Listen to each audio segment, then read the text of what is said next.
For years, Bill Gates warned of a new virus that would cripple the world. This year, his predictions came true. The damage economically and health-wise has been far greater than I would have expected with a virus like this. The tech mogul turned philanthropist set up the Bill and Melinda Gates Foundation 20 years ago. It's been instrumental in the global fight to rid the world of some of its most dangerous infectious diseases, including polio and malaria. Now he's turning his attention to a global vaccination program to end the COVID-19 pandemic, which may be sooner than many realize. The world is on the brink of a great scientific achievement. A COVID-19 vaccine will likely be ready by early next year. In fact, we'll probably have more than one vaccine ready. These vaccines will allow us to save millions of lives. They'll also have another enormous benefit. They'll allow us to develop a plan for the world to globally eliminate COVID-19. To achieve this goal of global elimination, we need three things: the capacity to produce billions of vaccines, the funding to pay for them, and the systems to deliver them everywhere. The world's low and lower middle income countries are home to nearly half of the global population. Because they don't have the purchasing power of the wealthy countries, they risk not getting nearly enough doses. Unless we do better, they'll only be able to cover 14% of their people with a COVID-19 vaccine. A vaccine can make COVID-19 a preventable disease, and no one should die of a preventable disease simply because the country they live in can't afford the vaccine. But you don't even have to care about the equity view to see the problem with the rich country only scenario. Today, even wealthy countries with very low case numbers are still suffering.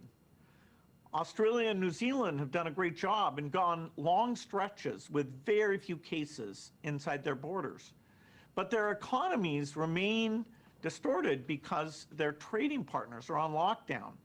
And occasionally, a carrier of the virus comes into these countries, creating new clusters of the disease. The only way to eliminate the threat of this disease somewhere is to eliminate it everywhere.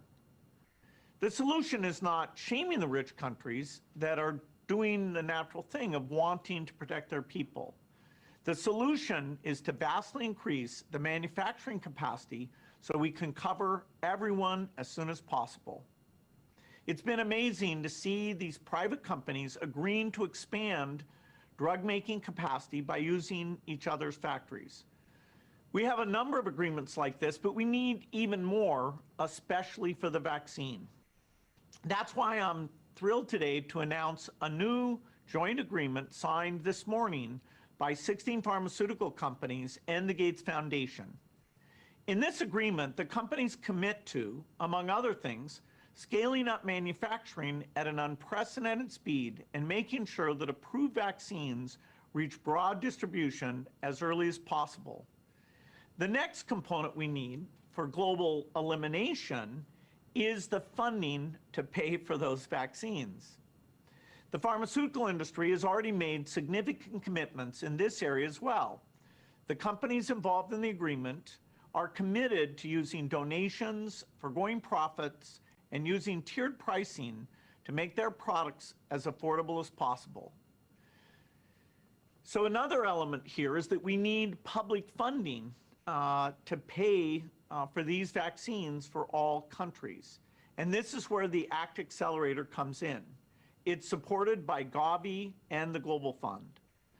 Both organizations have spent 2 decades becoming experts in how to buy and deliver vaccines, diagnostics, and drugs to developing countries. The United Kingdom has donated enough money for the accelerator to purchase hundreds of millions of vaccine doses for poor countries. I want to thank Prime Minister Johnson and the Foreign Secretary for this amazing leadership commitment. And I want to encourage other countries to do the same. Finally, even when we have the manufacturing capacity and funding lined up, we'll need to strengthen health systems to achieve the broad coverage to deliver the vaccine and monitor for outbreaks. In doing this, we can take the lessons we've learned from the ongoing effort to eradicate polio. With the right diagnostics, health workers can also sound the alarm if a future disease jumps from bats or birds or any animal to humans. In other words, we can also be building the system that will help reduce the damage of the next pandemic. I'm confident that the world will build a plan to eliminate COVID-19, saving millions of lives and getting on a path to global recovery. Thank you.